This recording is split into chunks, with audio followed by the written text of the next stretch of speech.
महापुरुष किसी जाति विशेष का नहीं होता, वो किसी एक के लिए नहीं होता, वो सबके लिए होता है, सबका होता है। जिस खानदान में उनका जन्म हुआ किया, सबसे पहले वो भारतीय थे, हमारे आदर्श थे, गौरव थे, इस भारत माता के पुत्र थे। जब समाज और जो अन्य समाज है तो गौरवशाली इतिहास रहा है। आपका स्वागत है और मैं आपके साथ प्रशांत धीमान।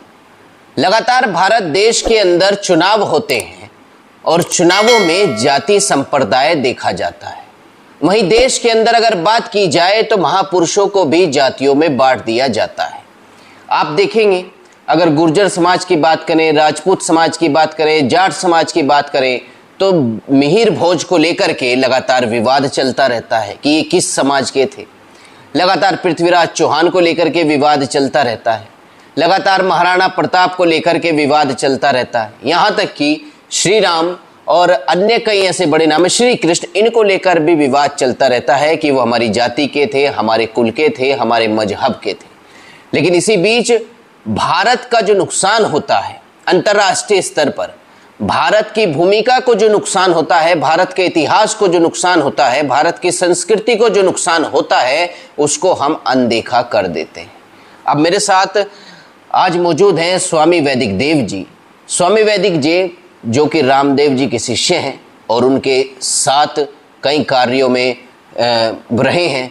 राजनीति भी इन्होंने स्वामी रामदेव जी की करीब से देखी है, उनके कार्य, उनका रहना सहना भी करीब से देखा है। आज हम इनसे जानेंगे कि जो छोटे छोटे विवाद हैं, ये सनातन धर्म, हिंदू धर्म या फिर जिस भी पंथ को आप मानते हैं, राधा स्वामी, ब्रह्म कुमारी, गायत्री परिवार, उसको कैसे नुकसान पहुंचा रहे हैं और आपके भारत, आपके धर्म, आपकी जाति को कैसे कमज़ोर कर रहे हैं। क्योंकि ये सन्यासी हैं और कहते हैं कि सन्यासी की कोई जाति नहीं होती। हालांकि ये किस जाति से आए हैं अब ये बता भी नहीं पाएंगे क्योंकि सन्यासी बन चुके हैं।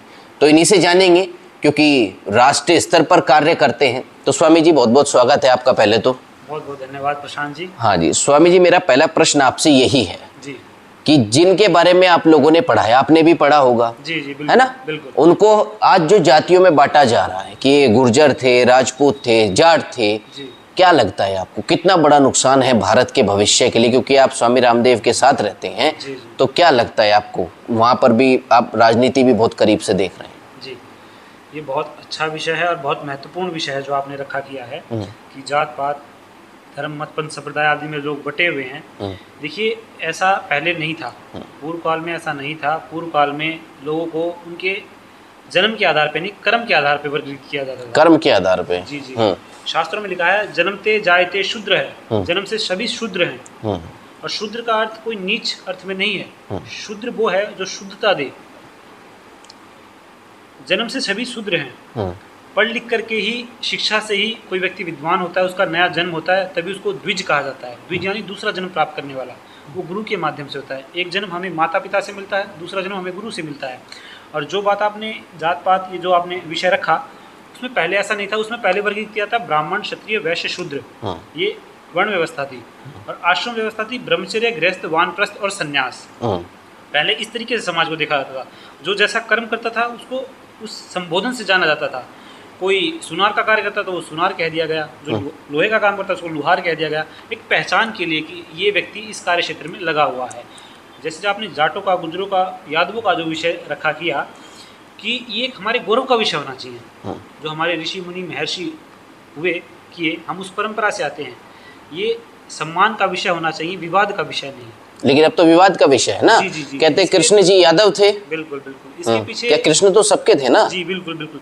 महापुरुष किसी जाति विशेष का नहीं होता, वो किसी एक के लिए नहीं होता, वो सबके लिए होता है, सबका होता है। आज हमारे शिरोधार्य हैं भगवान राम, कृष्ण और अन्य महर्षि, जितने देवी देवता हैं, वो हम सबके हैं, वो किसी एक के नहीं है। जिस भी पहले इस चीज़ को एक गौरव का विषय तो लेना ही चाहिए कि हमारे जाति में, हमारे मत पंथ संप्रदाय आदि में ऐसे ऐसे महापुरुष हुए हैं। वो हमें गौरव देने के लिए, हमें आगे बढ़ने के लिए, ऊंचा उठने के लिए हमें प्रेरणा देते हैं, ना कि हमें एक दूसरे से लड़ने के लिए, झगड़ने के लिए। इसके पीछे कई राजनीतिक कारण होते हैं। लोग पॉलिटिकली एंगल ला करके लोगों को बांटने का प्रयास करते हैं, अपनी टिकटें साधने का प्रयास करते हैं, अपने वोट साधने का प्रयास करते हैं। इसके पीछे बहुत बड़ा वोट बैंक कार्य करता है। तभी देश में आज जातीय जनगणना, ये अन्य विषय उठ करके आ रहे हैं। पहले इन चीज़ों की आवश्यकता नहीं थी और आगे भी नहीं रहेगी। हम सबको एक साथ मिल करके रहना चाहिए, ना कि बंटना चाहिए। अगर हम बटेंगे तो कटेंगे, ये नारा मोदी जी ने और योगी जी ने दिया। ये मोदी जी ने और योगी जी ने दिया। आप भी हरियाणा से हैं, तो पश्चिम उत्तर प्रदेश आपके पास पड़ता है। वहाँ एक लगातार लड़ाई चलती रहती है कि मिहिर भोज गुर्जर थे, मिहिर भोज राजपूत थे। आप क्या कहेंगे? मिहिर भोज जो सम्राट थे या पृथ्वीराज चौहान थे, जब वो लड़े और इस देश को, इस संस्कृति को बचाया, तो वो तो सभी के थे ना। जी जी जी, मैं इस बात को कहना चाहूँगा, मान लो जो भी जिस कुल खानदान में उनका जन्म हुआ किया, सबसे पहले वो एक भारतीय थे, हमारे आदर्श थे, गौरव थे, इस भारत माता के पुत्र थे। और आप सब, हम सब भाई बहन, हमारा गौरव है कि हमारा जन्म इस भारत भूमि में हुआ है। हम सब, हमारी जो परंपरा है वो सब एक है, हमारे पूर्वज एक हैं। इस चीज़ को हमें समझने का प्रयास करना होगा। जो हम मारते हैं, एक दूसरे को बटते काटते हैं, नीचा दिखाते हैं, इस चीज़ को ख़त्म करना होगा हमें। हमारे सबके पूर्वज एक हैं, हम सब ऋषि मुनियों की संतानें हैं। हमारे पूर्वज राम, कृष्ण, हनुमान हैं, उन्हीं से हमारा जन्म हुआ है। उन्हीं परंपराओं को हम निर्वहन करते हैं, उन्हीं चीज़ों को हमें आगे ले जाना चाहिए, करना चाहिए, ना कि एक दूसरे को जात पात, ब्राह्मण, क्षत्रिय, वैश्य, शूद्र आदि के। कितना बड़ा नुकसान है सनातन के लिए? ये बहुत बड़ा नुकसान है, आने वाली मानवता के लिए एक अभिशाप है। अगर हम ऐसे ही बढ़ते रहेंगे तो कटते रहेंगे। जो दूसरे धर्म, मतपंथ, संप्रदाय के लोग हैं, अत्याचारी, अन्याय करने वाले हैं, वो इस चीज़ का फ़ायदा उठाते हैं। वो यही चीज़ देखते हैं कि ये लोग बटे हुए हैं, इनको बांटो और राज करो। यही लोग चीज़ हमारे साथ अंग्रेज़ों ने किया, यही मुगलों ने किया, और यही आने वाले राजनीति लोग हमारे साथ ऐसा कर रहे हैं। अंग्रेज आ चुके हैं, काले अंग्रेज आ चुके हैं, वो भी हमें ऐसे ही बांट करके राज करना चाहते हैं। हमें बंटना नहीं है, एक दूसरे को काटना नहीं है, छाटना नहीं है। हम सबको एक साथ, एक मंच पे आना होगा। हमारे सभी साधु संप्रदायों से भी हमारा यही कहना करना है कि हम सब एक मंच पे आएँ, पूरी मानवता को एक रास्ता दें, ये चीज़ सिखाएं करें, पूरे विश्व को एक भातृत्व भाव, एक परिवार भाव में जोड़ने का प्रयास करें। क्योंकि साधु संतों के लिए तो वसुधैव कुटुंबकम, ये हमारा पूरा संसार ही एक परिवार है। हमारे लिए कोई छोटा बड़ा, ऊंचा नीचा नहीं है। हमें कोई प्रेम से बुलाएगा तो हम उसके घर जाएंगे, हमें कोई प्रेम से खिलाएगा तो हम उसके घर खाएंगे, चाहे वो किसी जात का हो, किसी पात का हो। हमें उससे लेना देना नहीं है। हमारे लिए वो सबसे पहले एक इंसान है, और जो भी इंसान है वो भगवान का पुत्र माना जाता है। हम सब भाई बहन उस ईश्वर की संतान है। तो हमारे लिए केवल एक ही नाता होता है, इंसानियत का। सबसे बड़ा यही है, और सबसे बड़ा धर्म भी इसी को बताया गया है।